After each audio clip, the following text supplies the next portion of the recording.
Okay, I got this Whirlpool refrigerator with the control panel, looks like this, and the fresh food section is not cooling well, and we found a bunch of frost on the back panel in the freezer, and we tested the heater, replaced the thermistor, and it's still freezing up.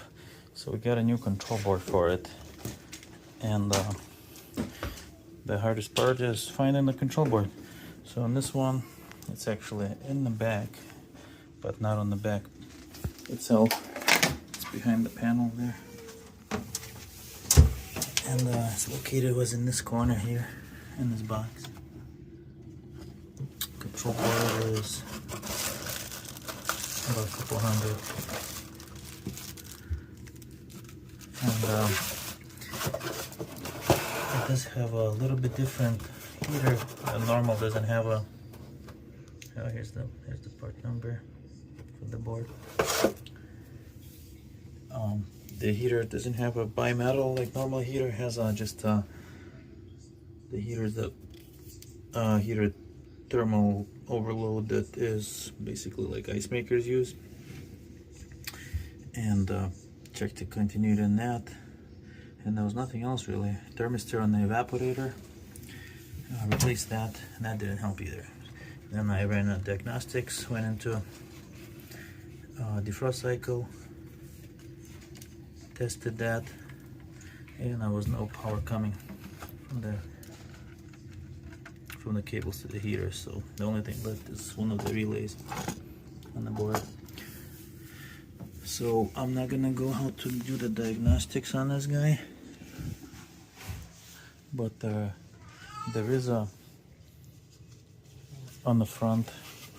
If you pull this guy off, it's a little compartment, and there's a manual there how to run the diagnostics, run the tests, and you can do that yourself. So all right, let's pop this board in and see how it works. So the new board is in. Before plugging it in, always make sure that all the connections are identical. You get all the plugs.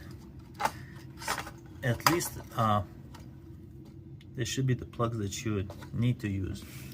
If there is a few too many, not a big deal. Sometimes there's an updated board that has a different plug system. But if there's some missing, then you definitely got the wrong board. So this one has identical amount of plugs. So you can Google up the model number of the fridge online, and I'll show you when I push it back in and I open the doors where to find it. And then you type in the control board, and there could be a few control boards. Could be a user interface board. So it's good to pull the board out before you buy a board. Pull it out, look at it, take some pictures, take some numbers off of it. This one even has a part number on it. And you can Google up that part number, PN, and that way you can find the right board. And sometimes even you Google up that number, it comes up to substitute part. That also will work. That means there's an updated version of that number, and that board will work as well. To test the pins and to know which ones are, you need a little bit of practice to know, and also diagnostic sheet to know which cables are which. But actually we'll try to do that on this one. After we plug it all in, I'm going to test if I'm getting power right from here, so I don't have to disassemble the whole evaporator and test it at the heater. Alright, the old board goes in the box. Actually there's a core charge. The store that I buy it from, they charge me a core charge. Another 60 bucks extra, so I have to return it. Apparently they know they go bad, then they can fix them. So, all right, let's look at that wiring diagram. First of all,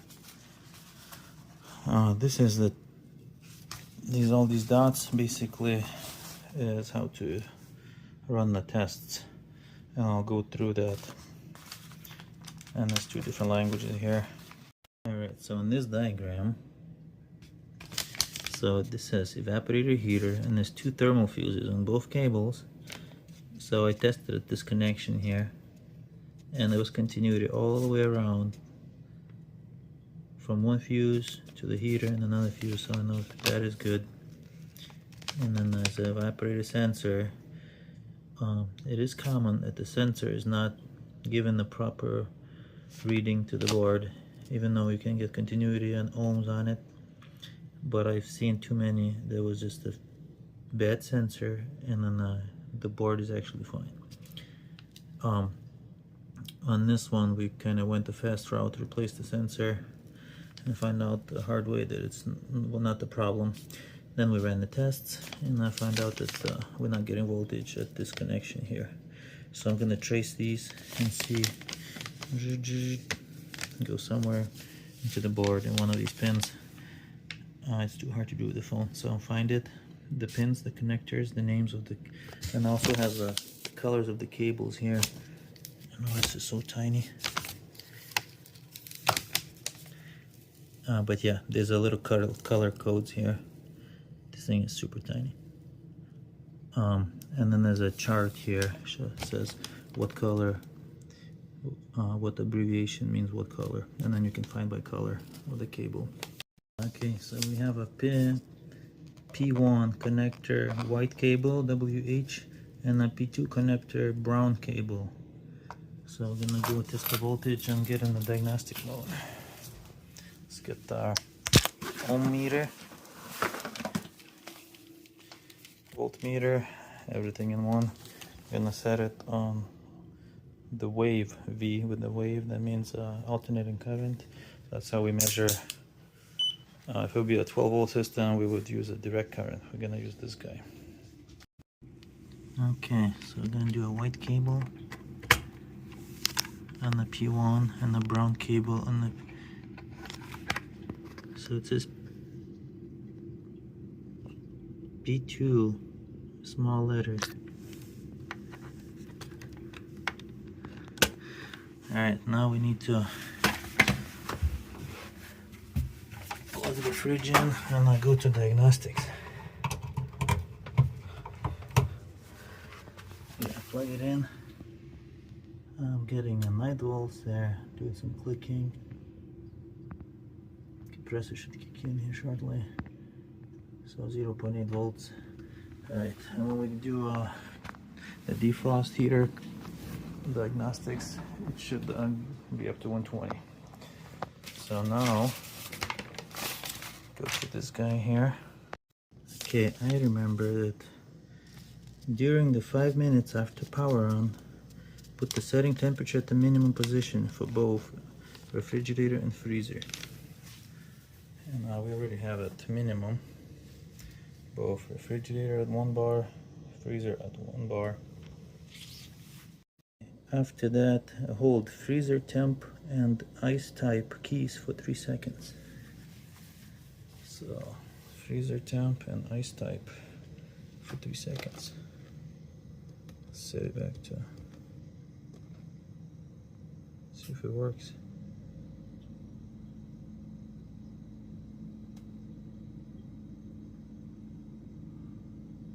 Last time was a little tricky to get in there. Try to do it with the other hand. Okay, gonna set the freezer to 1. There you go. There we go. Everything lit up. We in. So now, so it says SW2, SW4 buttons. What they mean? SW2 button. That means, so these are SW1, 2, 3, 4, 5. 5 buttons from the left. So the second button was advance to next step. And the 4th button, go back to previous step. We want to go to defrost heater. Which one it is then? Okay, defrost sensor, compressor fan, defrost heater on. So last 3 lights should be on. Now we know we're in the right test. So this button,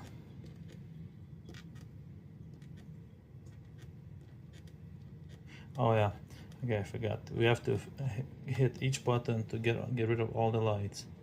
So I have to press each button in a row. I skipped that. In the paper. So we get rid of all the lights, and now we're gonna use the second button to change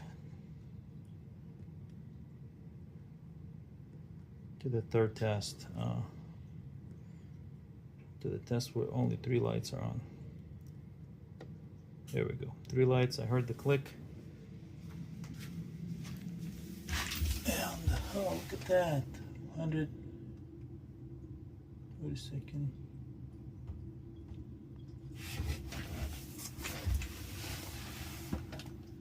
There we go. 120 volts. Perfect. Alright, so we know we're getting voltage to a heater. That's it. We're done. So that's how you read the tests from these light combinations. And you can test each component separately. Your fans, you test the sensor, it tells you good or bad, which I wouldn't trust that test. There's a bunch of tests. Evaporator, fan motor, ice maker. There's a lot to go through. But yeah, if you're getting ice on the back panel in the freezer section, there's a problem with the defrost. And in my case, that's what this was. We need a new board. So I'm just gonna unplug it, let this guy reset, put it all together, and yeah, it should be fixed. So thanks for watching, guys. Please join the channel and subscribe, and give us thumbs up if you like it. If you have questions, you can post it in the comments. And yep, have a good day. Take care.